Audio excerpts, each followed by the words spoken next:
Hello everyone, my name is Emily Lucas and I've chosen to present my Teach One topic on SQL for predictive models as a part of the George Mason Health Informatics HAP 671 course.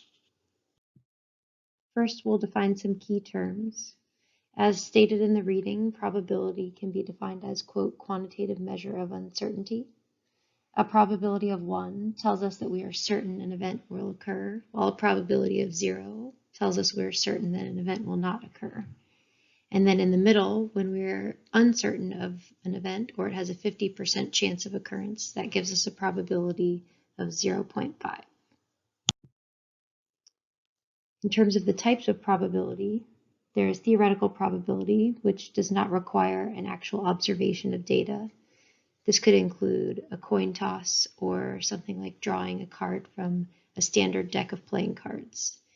The equation for this type of probability is shown on the top left, where the probability of event A equals m over n, where n is the total number of equally likely and mutually exclusive events, and m is where these are event A. Empirical probability is determined by observing data.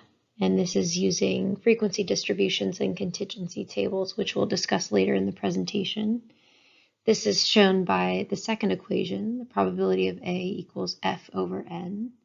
So F is the frequency of which this event A occurs, and N is the total number of possible outcomes and their frequencies. And then the third is subjective probability, which is more based on a person's personal experience. And then we get to conditional probability, which is calculating the probability of an event based on the occurrence of another event. So this could be shown in mathematical terms as the probability of X given Y. What we're able to do here is if a certain event occurs, it can decrease the remaining list of possibilities. So we don't need to track the possibility that this event might not occur. And then we can also calculate odds. And so odds are shown as a ratio. And so this equation on the right side shows that odds of an event equal the probability of the event over 1 minus the probability of the event. So if we look at 1-to-1 odds, that equals a probability of 0.5, and 2-to-1 odds equals a probability of 0.66.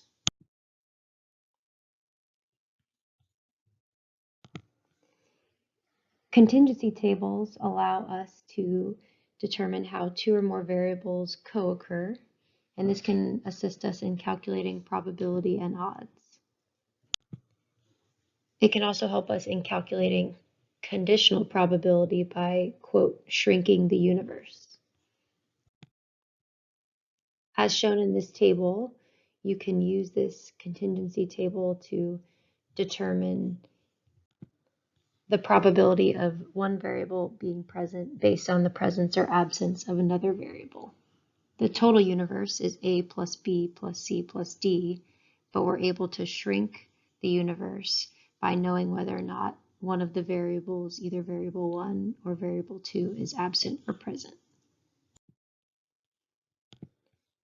And then finally, we get to likelihood ratio, which is described in the reading as the ratio of two conditional probabilities. So as shown in the equation, it's the prevalence of the predictor when the dependent variable is present over the prevalence of the predictor when the dependent variable is absent. So to get into the SQL and the code, an example from the homework this week is the first question. So it's calculate the likelihood ratio associated with repeated infection of unspecified site and diabetes, and calculate the likelihood ratio as the equation shown in the slide. So first I used the data from last week, and in order to create an infected column and a diabetes column, I used the ICD codes provided in the assignment.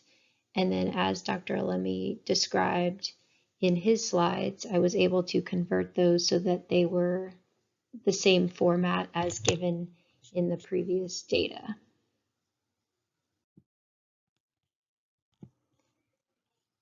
The second part of the code involved using a dense rank function in order to create a column of repeated infections. And so I chose to do dense rank so that it did not skip a number in that column.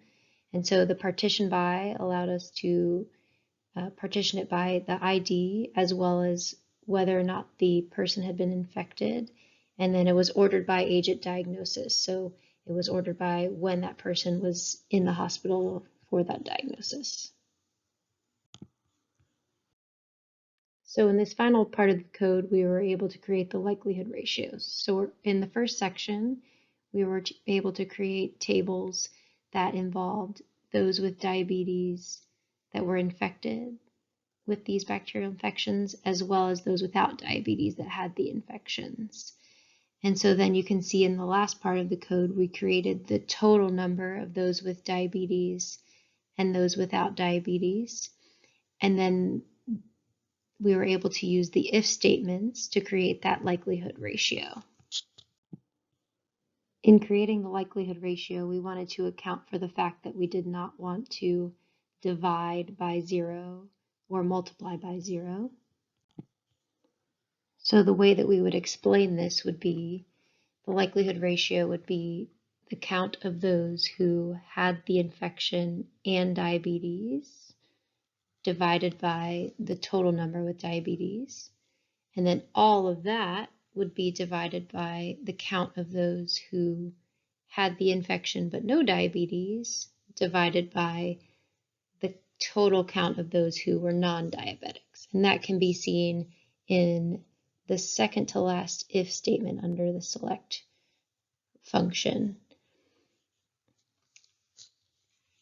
And then we used a full join so that the null values were also able to be included if there was a null value.